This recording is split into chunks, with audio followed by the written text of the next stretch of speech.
What if following God cost you everything? Fame, friends, and millions of dollars. For these 9 influencers, their faith in God wasn't a safe bet. Everything was on the line. Money, reputation, and for some, even their careers. The question is, did they lose it all, or did God have a bigger plan? Let's start with the former atheist who has now raised over $9 million for St. Jude's Hospital while spreading the gospel. Ryan Trahan bet the growth of his YouTube channel by turning to a religion he used to look down upon. In 2020, Ryan had everything. His channel was growing with 2 million subscribers, he just recently got married to his wife Haley, and everything looked like it was going well for him on the outside. However, on the inside, he felt like something was missing. This is when my YouTube channel was doing very well. I had almost 2 million subscribers. I was making more money than I ever dreamed of. I was giving it all I had, and I received everything I thought I wanted. However, it wasn't until July 4th, 2020, where his life took a turn for the better. And so on July 4th, 2020, I was with Haley, we were watching the fireworks, and I started weeping. Like I started sobbing my eyes out. And I realized it's because I felt like I hadn't felt anything for like 3 weeks. This was my finish line. All my identity is in this, and I feel nothing. Just starting to pray and starting to ask myself, like, what do I believe?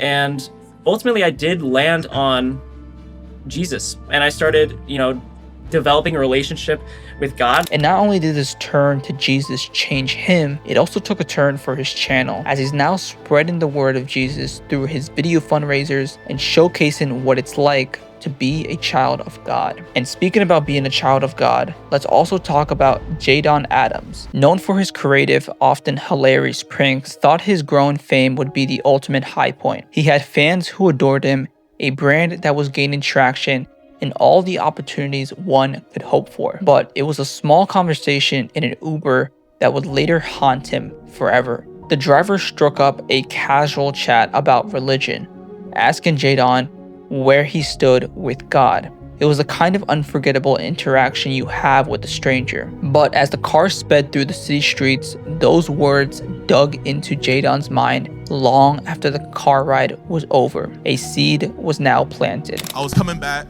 from Huntsville with my girlfriend, driving in this Uber. And the whole Uber ride, the lady didn't talk to us. We just was driving. It was an hour and 30-minute drive. Out of nowhere, she asked us, she said, do you guys believe in Jesus? Of course, I was like, yeah, of course. She asked me another question. She said, if you were to die right now, would you go to heaven or would you go to hell? I was just honest with myself and I said, I would go to hell. That conversation just lingered in my head like just a replay, just playing over and over and over again. For weeks, he found himself drafting pro and con lists, weighing the idea of committing his life fully to following God. On one side, he listed everything he might lose: his wide audience, his brand deals, and his carefully crafted image. And on the other side, something he couldn't fully put into words yet. I made a pros and cons list in my head. If I give my life over to Christ, the cons would be I want to get as many views because I want to be able to do certain things. I'm not gonna be able to hang around certain people that I was hanging around because that doesn't align with Christ. The con list was just going all the way down where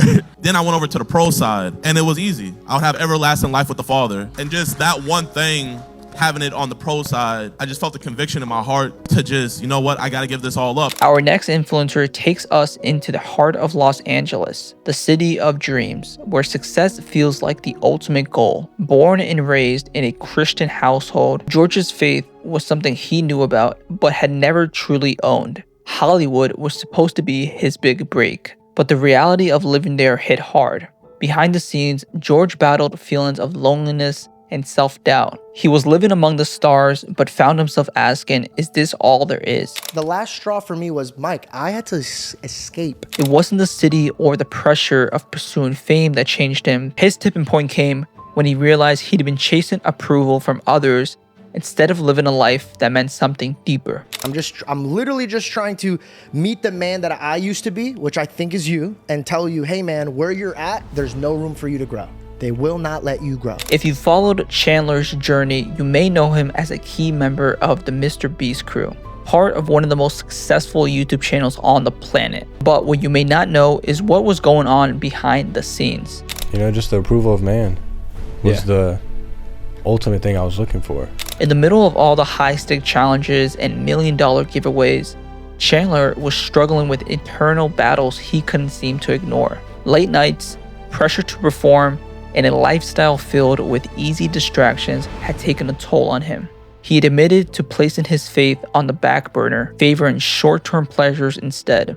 But on one evening, alone in his thoughts, it hit him. He described it as hearing God in a way that was impossible to tune out. Because I had a radical encounter in my kitchen. I'm depressed, like I feel alone. I'm just by myself in my house.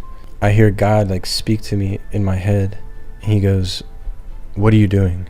And I look at my hands like I started looking at my body like, what am I doing? Like, you know, like God just like peeled the scales off my eyes right then, like boom.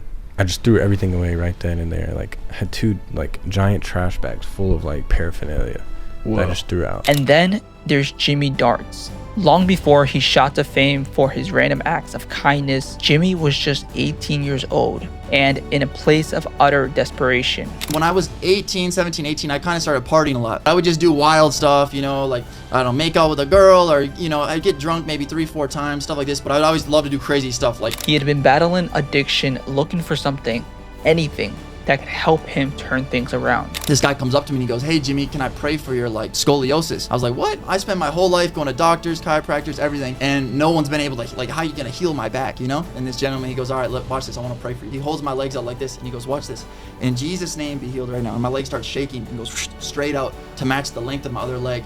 And my back is fully healed, my spine is straight. And that really just changed my life forever. And from that point, I gave my life fully to Jesus, and that's really the motive and the force behind all these videos and everything. That experience was the wake-up call Jimmy needed.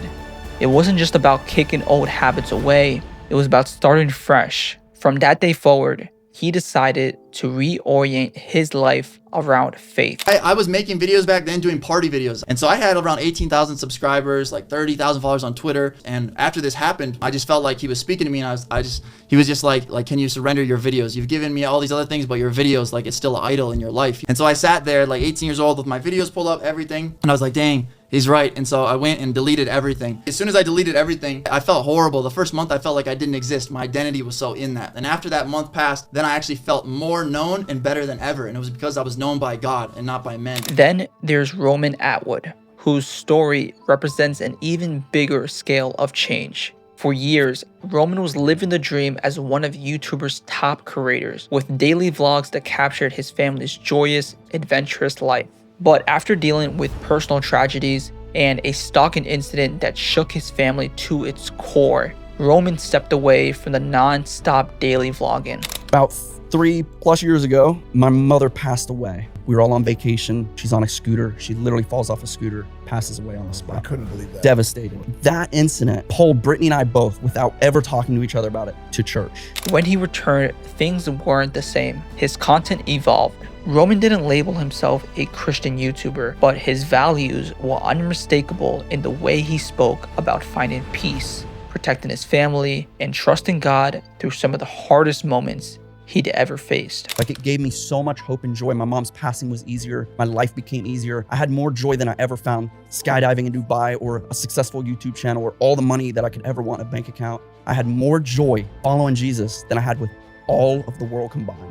And I couldn't deny it anymore. Another creator who saw his platform go through a similar shift was Joe Worth. Well known for his viral comedy skits, began openly sharing Bible verses on his YouTube channel, reflections, and posts about the spiritual journey. Now, while Joe hasn't openly speaked about why he decided to make this change or how he was led to God, there is one thing that is true, and that is that he found God, and instead of staying silent, decided to use the platform that he was blessed with to plant seeds in others. We're all gonna go through stuff, but God has a plan for us as individuals. So just knowing that God has a plan for you through everything that you're going through, no matter what, the highs, the lows, and just always remembering that God sent his child, his only son, Jesus Christ, to die on that cross for your sins. That's what honoring God is really all about. Next up is a creator by the name of Wrestling KD, and his journey to faith began with a troubled past marked by atheism, crime, and gang involvement. I'm 9, probably like 10, 11, 12 years old. I'm full on an atheist. There is no God, and if there is a God, he does not love me. A pivotal moment came through community service, where he encountered a woman, Cher, who had recently converted to Christianity in jail.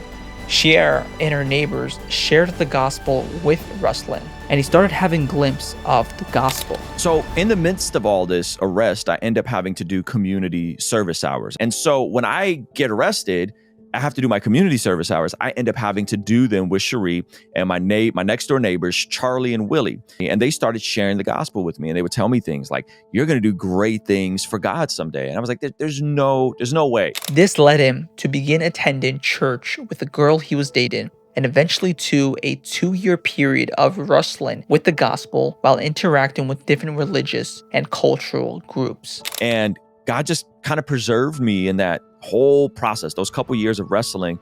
And I finally landed at like a solid faith in that Jesus is who he says he is. And it kind of came through the door of apologetics. So, yeah. Ruslan now has his whole YouTube channel dedicated to encourage, empower, and inspire people to live a life that blesses God and seeks to lead others in stewardship, relevant engagement, and practical living that honors the Lord. And now, last on our list is a creator who went from doing to now following Christ. Taylor Alicia grew up in a Christian household and initially rejected her faith, seeking validation and a sense of belonging through social media. That became something that I had circled my joy around. Every day became, how am I going to get the most views? How am I going to get the most likes? I was like, okay, well, this is bringing me joy. This is going to be my main source of joy, is likes. However, despite her online successes and material possessions, she felt a void, a lack of genuine peace. Shortly after that, I had somebody recommend that I try.